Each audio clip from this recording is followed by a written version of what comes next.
ನಮಃ. ಹರಿ ಓಂ. 9ನೇ ಅಧ್ಯಾಯದ 2ನೇ ಶ್ಲೋಕ. ವಿಧಿ ಭಾವ ಸುರ ಮುಖ ಸತತ ಸುವಂದಿತ ರಮಾ ಮನೋವಲ್ಲಭ ಭವ ಮಮ ಶರಣಂ ಶುಭತಮ ಕಥಾಶಯ ಪರಮ ಸದೋದಿತ ಜಗದೇಕ ಕಾರಣ ರಾಮ ರಮಾರಮಣ.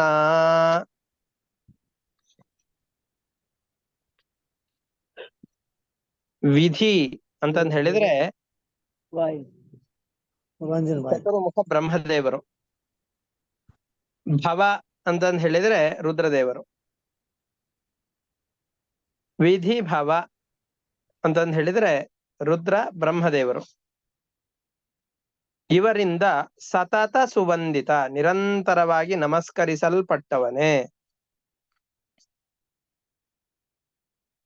ಇವರೇ ಮೊದಲಾದಂತಹ ಎಲ್ಲ ದೇವತೆಗಳಿಂದ, ಬರೀ ಇವರು ಅಂತಲ್ಲ, ದೇವತೆಗಳಲ್ಲಿ ಅತ್ಯಂತ ಶ್ರೇಷ್ಠವಾದ ಸ್ಥಾನದಲ್ಲಿರುವಂತಹವರು ಚತುರ್ಮುಖ ಬ್ರಹ್ಮದೇವರು ಮತ್ತು ರುದ್ರದೇವರು. ಇವರೇ ಮೊದಲುಗೊಂಡಂತಹ ಎಲ್ಲ ದೇವತೆಗಳಿಂದ ನಿರಂತರವಾಗಿ ನಮಸ್ಕರಿಸಲ್ಪಟ್ಟವನು. ನಾವು ಯಾರನ್ನಾದ್ರೂ ನಮಸ್ಕಾರ ಮಾಡ್ತೇವೆ ಅಂದ್ರೆ 2 ಕಾರಣಗಳಿಗೋಸ್ಕರ. ಒಂದು, ನಮ್ಮ ಕೆಲಸ ಆಗಬೇಕು ಅಂತ, ಅಥವಾ ಆ ವ್ಯಕ್ತಿಗಳಲ್ಲಿ ಆ ಗುಣಗಳಿರೋದ್ರಿಂದ. ನಮಸ್ಕಾರ ಮಾಡ್ಲಿಕ್ಕೆ ಬೇಕಾದಂತಹ ಗುಣಗಳು ಇರೋ ಪ್ರಯುಕ್ತವಾಗಿ ನಮಸ್ಕಾರವನ್ನು ಮಾಡ್ತೇವೆ. ಇಲ್ಲ ನಮ್ಮ ಕೆಲಸ ಆಗಬೇಕು ಅಂತಂದ್ರೆ ಅಯೋಗ್ಯರಿಗೂ ನಮಸ್ಕಾರ ಮಾಡ್ತೇವೆ. ಇವರು ಅಯೋಗ್ಯರಿಗೆ ನಾವು ನಮಸ್ಕಾರ ಮಾಡೋದು ಯಾವಾಗ್ಲೂ ನಮಸ್ಕಾರ ಮಾಡೋದಿಲ್ಲ. ನಮ್ ಕೆಲಸ ಆಗಬೇಕಾದ ಸಂದರ್ಭದಲ್ಲಿ ಮಾತ್ರ ನಮಸ್ಕಾರ ಮಾಡ್ತೇವೆ. ಇವರು ನಿರಂತರವಾಗಿ ನಮಸ್ಕಾರ ಮಾಡ್ತಾ ಇದ್ದಾರೆ. ಆಮೇಲೆ ಮತ್ತೇನು ಪ್ರಯೋಜನ ಇವರಿಗೆ ಸಿಗಬೇಕಾದದ್ದಿಲ್ಲ. ತಮ್ಮ ಯೋಗ್ಯತೆಗೆ ತಕ್ಕುದಾದಂತಹ ಸ್ಥಾನಗಳೆಲ್ಲವನ್ನ ಪಡೆದಿದ್ದಾರೆ, ಬೇಕಾದಂತಹ ಎಲ್ಲ ಐಶ್ವರ್ಯಗಳನ್ನ ಪಡೆದಿದ್ದಾರೆ. ಪಡೆದಂತಹ ಈ ಎಲ್ಲ ದೇವತೆಗಳು ಪರಮಾತ್ಮನನ್ನ ನಮಸ್ಕಾರ ಮಾಡ್ತಾ ಇದ್ದಾರೆ ಅಂತಾದರೆ ಅದು ಕೃತಜ್ಞತಾ ದೃಷ್ಟಿಯಿಂದ ನಮಸ್ಕಾರ ಮಾಡ್ತಾ ಇದ್ದಾರೆ. ಉಪನಿಷತ್ತುಗಳಲ್ಲೂ ಕೂಡ ಭಗವಂತ ನೀ ನಮಗೆ ಕರುಣೆ ಮಾಡಿ ಮೋಕ್ಷವನ್ನು ಕೊಡು ಅಂತ ಬಹಳವಾಗಿ ಪರಮಾತ್ಮನನ್ನು ಪ್ರಾರ್ಥನೆ ಮಾಡಿ, ಆಯ್ತಪ್ಪ ನಾ ಇಷ್ಟೆಲ್ಲ ಮಾಡಿದ್ದೇನೆ, ನನಗೇನು ಕೊಡ್ತೀಯ ನೀನು ಅಂತ ಕೇಳಿದರೆ ನನ್ನ ಹತ್ರ ಕೊಡ್ಲಿಕ್ಕೇನಿಲ್ಲ.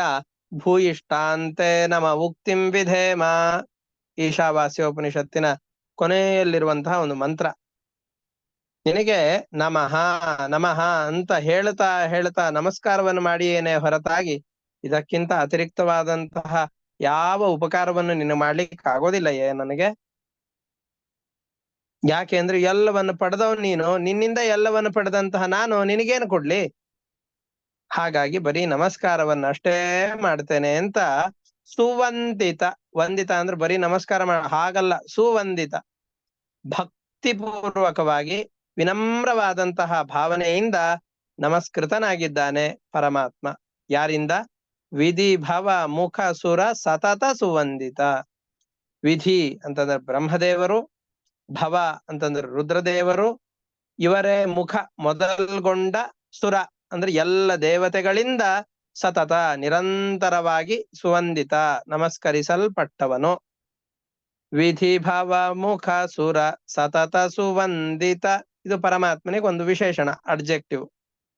ಬ್ರಹ್ಮ ರುದ್ರಾದಿ ಎಲ್ಲ ದೇವತೆಗಳಿಗಿಂದ ನಿರಂತರವಾಗಿ ಭಕ್ತಿಪೂರ್ವಕವಾಗಿ ನಮಸ್ಕರಿಸಲ್ಪಟ್ಟವನು. ಅಂದ್ರೆ ಅವರು ಇವನನ್ನ ನಮಸ್ಕಾರ ಮಾಡಬೇಕು ಅಂದ್ರೆ ಇವನು ಎಷ್ಟು ಉಪಕಾರ ಮಾಡಿರ್ಬೇಕು ಅವರಿಗೆ, ಅಷ್ಟು ಉಪಕಾರವನ್ನ ಮಾಡಿದವನೇ.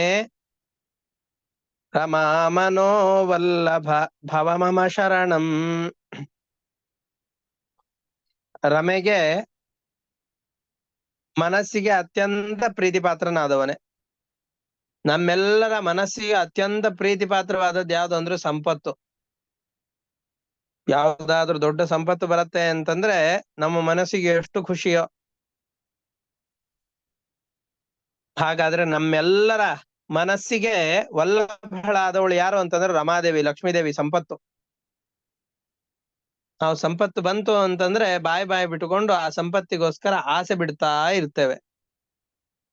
ಆ ಎಲ್ಲ ಸಂಪತ್ತು ನನಗೆ ಬೇಕು ಅನ್ನುವ ಭಾವನೆಯಿಂದಾಗಿ ನಾವು ಸಂಪತ್ತಿನ ಕಡೆಗೆ ಆಸೆ ಮಾಡಿ ಕೂತಿದ್ರೆ ಆ ಸಂಪತ್ತಿಗೆ ಒಡೆಯಳಾದಂತಹ ಲಕ್ಷ್ಮೀ ದೇವಿಯ ಮನಸ್ಸಿಗೆ ಒಡೆಯನಾದವನು ಪರಮಾತ್ಮ.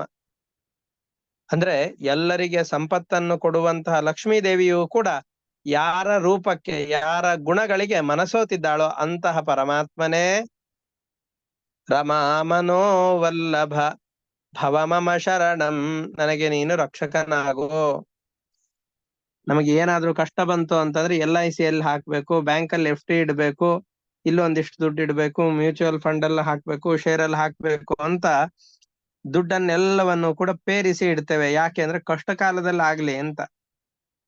ಈ ಸಂಪತ್ತಿಗೆ ಅಭಿಮಾನಿಯಾದಂತಹ ಲಕ್ಷ್ಮೀ ದೇವಿಗೆ ಅತ್ಯಂತ ಪ್ರೀತಿಪಾತ್ರನಾದ ಪರಮಾತ್ಮನೇ ನೀನು ನನಗೆ ರಕ್ಷಕನಾಗಿರು. ಭವ ಮಮ ಶರಣಂ, ನೀನು ರಕ್ಷಕನಾಗಿದ್ದೀಯೇ ಅಂತಾದ್ರೆ ಯಾವ ಆಪತ್ತುಗಳು ಬರೋದಿಲ್ಲ. ಆಪತ್ತುಗಳು ಬಂದ್ರು ನೀನು ರಕ್ಷಕನಾಗಿ ಇದ್ದೀಯೇ ಅಂತಾದ್ರೆ ಪ್ರಹ್ಲಾದರಾಜರನ್ನ ಹೇಗೆ ದುಷ್ಟನಾದ ಹಿರಣ್ಯಕಶಿಪುವಿನಿಂದ ರಕ್ಷಣೆ ಮಾಡಿದೆಯೋ, ಘೋರವಾದ ಅರಣ್ಯದಲ್ಲಿ ಇದ್ದಂತಹ ಧ್ರುವ ಮಹಾರಾಜನನ್ನ ಯಾವ ಆಪತ್ತುಗಳು ಬರದೇ ಇರುವ ಹಾಗೆ ಹೇಗೆ ಕಾಪಾಡಿದೆಯೋ, ಹಾಗೆ ನಮ್ಮನ್ನ ಕಾಪಾಡ್ತೀಯ. ಪಾಂಡವರನ್ನ ವನವಾಸದಲ್ಲಿ, ಅಜ್ಞಾತವಾಸದಲ್ಲಿ ಹೇಗೆ ರಕ್ಷಣೆ ಮಾಡಿದ್ದೀಯೋ ಹಾಗೆ ನೀನು ನನಗೆ ರಕ್ಷಕನಾಗಿರು. ರಮಾ ಮನೋವಲ್ಲಭ, ಲಕ್ಷ್ಮೀದೇವಿಯ ಮನಸ್ಸಿಗೆ ಅತ್ಯಂತ ಪ್ರೀತಿ ಪಾತ್ರನಾದಂತಹ ವ್ಯಕ್ತಿಯೇ ಲಕ್ಷ್ಮೀದೇವಿಯ ಗಂಡನಾದವನೇ ಭವ ಮಮ ಶರಣಂ, ನನಗೆ ರಕ್ಷಕನಾಗಿರು. ನೀನ್ ಎಂಥವನು? ಶುಭತಮ ಕಥಾಶಯ, ನಿನ್ನ ಕಥೆಗಳನ್ನ ಕೇಳ್ತಾ ಇದ್ವಿ ಅಂತಂದ್ರೆ ಅದು ಮಂಗಳಕರವಾದದ್ದು. ನಮ್ಮಲ್ಲಿರುವ ಎಲ್ಲ ಪಾಪಗಳನ್ನ ಪರಿಹಾರ ಮಾಡುವ ಸಾಮರ್ಥ್ಯ ಉಳ್ಳಂತಹದ್ದು ನಿನ್ನ ಕಥೆಗಳು. ಶುಭತಮ ಕಥಾಶಯ ಪರಮ ಸದೋದಿತ, ಪರಮ ನೀನು ಸರ್ವೋತ್ತಮನಾದಂತಹ ವ್ಯಕ್ತಿಯಾಗಿದ್ದೀಯ. ಸದೋದಿತ, ಸದಾಗಮಗಳಿಂದ ಪ್ರತಿಪಾದ್ಯನಾಗಿದ್ದೀಯ, ಎಲ್ಲ ವೇದಗಳಿಂದ ಪ್ರತಿಪಾದ್ಯನಾಗಿದ್ದೀಯ. ಇಡೀ ಜಗತ್ತಿಗೆ ಮುಖ್ಯ ಕಾರಣನಾಗಿದ್ದೀಯ. ಜಗದೇಕ ಕಾರಣ, ಎಲ್ಲರೂ ಕಾರಣರಾಗಿದ್ರು ಎಲ್ಲರೂ ನಿನ್ನ ಕಂಟ್ರೋಲ್ ಅಲ್ಲಿ ಇರ್ತಾರೆ. ಆದ್ರೆ ನೀನು ಮತ್ತೊಬ್ಬರ ಕಂಟ್ರೋಲಿಗೆ ಒಳಪಟ್ಟಿಲ್ಲ, ಸ್ವತಂತ್ರನಾಗಿ ಇಡೀ ಜಗತ್ತಿಗೆ ಕಾರಣನಾಗಿದ್ದೀಯ. ಅಂತಹ ರಮಾರಮಣ, ಲಕ್ಷ್ಮೀದೇವಿಯ ಒಡೆಯನಾದಂತಹ ರಾಮ, ಎಲ್ಲರಿಗೆ ಸಂತೋಷವನ್ನು ಕೊಡುವಂತಹವನೇ ಪರಮಾತ್ಮ, ನಿನಗೆ ನಮಸ್ಕಾರ, ನೀನು ನನಗೆ ರಕ್ಷಕನಾಗಿರು ಅಂತ ಈ ಶ್ಲೋಕದಲ್ಲಿ ಹೇಳ್ತಾ ಇದ್ದಾರೆ. ವಿಧಿ ಭವ ಮುಖಸುರ ಸತತ ಸುವಂದಿತ. ವಿಧಿ ಭವ ಮುಖಸುರ, ಬ್ರಹ್ಮದೇವರು, ರುದ್ರದೇವರೇ ಮೊದಲಾದ ಎಲ್ಲ ದೇವತೆಗಳ ಸಮುದಾಯದಿಂದ ನಿರಂತರವಾಗಿ ನಮಸ್ಕರಿಸಲ್ಪಟ್ಟವನೇ, ರಮೆಯ ಮನಸ್ಸಿಗೆ ಸಂತೋಷವನ್ನು ನೀಡುವವನೇ ನನಗೆ ರಕ್ಷಕನಾಗು.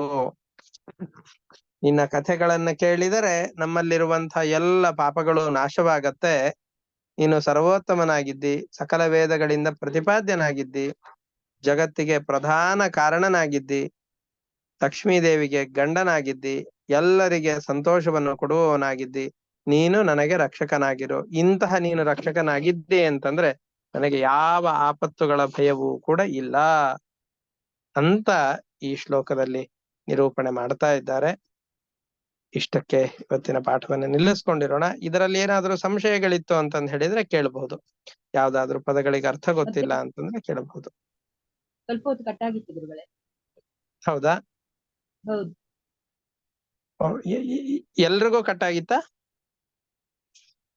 ಇಲ್ಲ ಗುರುಗಳೇ, ಕಟ್ಟಾಗಿರ್ಲಿಲ್ಲ. ಇಲ್ಲ ಗುರುಗಳೇ. ಹೌದು, ಸರಿ. ತಮಗೆ ಯಾವ್ದು ಕೇಳಲಿಲ್ಲ ಅಂತ ಹೇಳಿದ್ರೆ ನಾನು ಅದನ್ನ ಹೇಳ್ತೇನೆ.